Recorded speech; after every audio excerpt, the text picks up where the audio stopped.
And generate RMI is just going to be in the source. We don't need them past compile time. So we're just going to throw them away after compile time. But it's still available to the compiler. The compiler will see that. And the annotation process that we're going to define will actually see that. We're going to make him be on element type.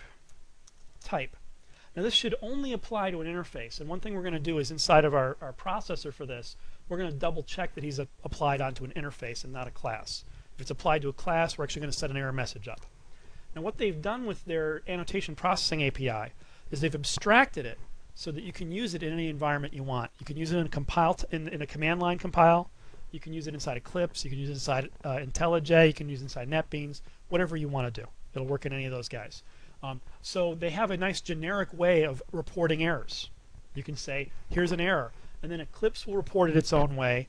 IntelliJ will report it its own way. The command line will report it its own way. It's a nice abstraction on top of that.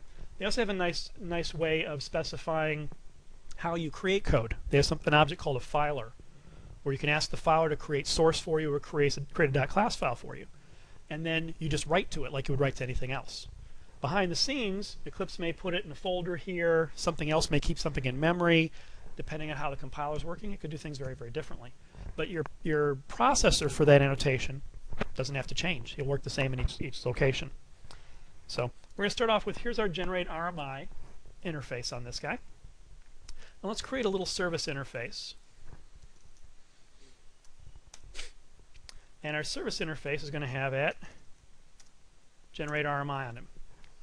Okay, so far so good. That's nice and easy. We just applied our metadata on there. Now let's write our processor for this guy. What I'm going to do is create this as an Eclipse plugin.